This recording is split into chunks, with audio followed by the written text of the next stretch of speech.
আসসালামু আলাইকুম। সবাইকে স্বাগত জানাই আজকের ভিডিওতে দেখাবো কিভাবে কাপড় সেলাই করে টাই ডাই ডিজাইন করতে হয়।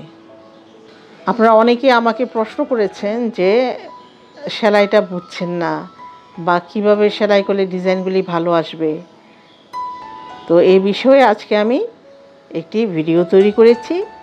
ফার্স্ট টু লাস্ট অবশ্যই মনোযোগ দিয়ে শুনবেন এবং ভিডিওটি খুবই গুরুত্বপূর্ণ বা ইম্পর্টেন্সি দিয়ে এটা দেখে নেবেন এবং কথাগুলি শুনে নেবেন। তা না হলে আসলে একটা ভিডিওতে অনেক কিছু দেখানো সম্ভব হয় না।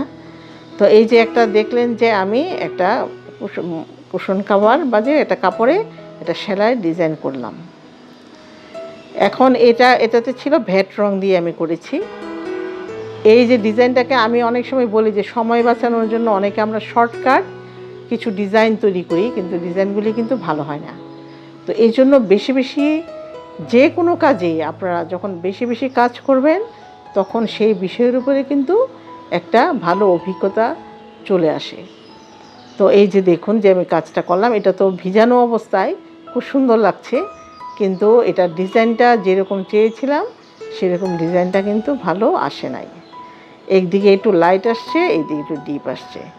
তো আমার সাথেই থাকুন, দেখতে থাকুন, তারপরে পরবর্তী কী হয় আমি সেটা বর্ণনা করব।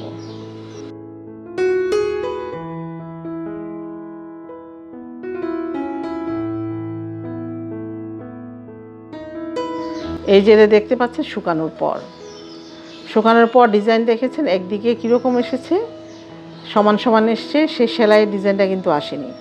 আর একদিকে আসছে এরকম হালকা। তো এটা কাপড়টা ছিল মোটা একটা কাপড়।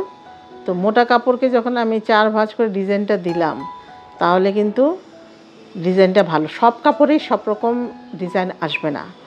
আপনি সব কাপড়ে যদি একই রকমভাবে বাঁধেন তাহলে এরকম হবে যে একদিকে লাইট এদিকে ডিপ। তো যেমন একদিকে লাইট আর ডিপ আসছে, এটাও একটা ডিজাইন হয়, কিন্তু অনেকে এটা পছন্দ নাও করতে পারেন। তো সেই জন্য এটা ছিল একটি মোটা কাপড়, এই জন্য এটাকে সিঙ্গেলভাবে মানে একদম সিঙ্গেল মানে এক পাটেই এটা সেলাই করে নেবেন ডিজাইনটা। আর যদি একটু মিডিয়াম হয় বা আমাদের যে ভয়েল কাপড়গুলি পাওয়া যায়, ভয়েল কাপড়ও কিন্তু পাতলা মোটা আছে, তো ওইরকম দেখে 2 ভাঁজ করে নিতে পারেন। আবার এই যে এটাকে অনেক সময় এটাকে আবার 4 ভাঁজ করে নিতে পারেন, যে ওড়নার যে কাপড়গুলি পাতলা সেটাকেও 4 ভাঁজ করে নিতে পারেন।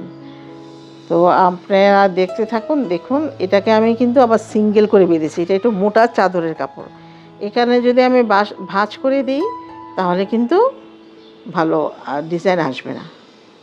তো আশা রাখছি বুঝতে পেরেছেন। যদি আমার ভিডিওটি ভালো লাগে অবশ্যই সাবস্ক্রাইব করবেন, লাইক কমেন্টস দিয়ে সাথে থাকবেন এবং সবাইকে আবারও ধন্যবাদ জানিয়ে শেষ করছি। আসসালামু আলাইকুম।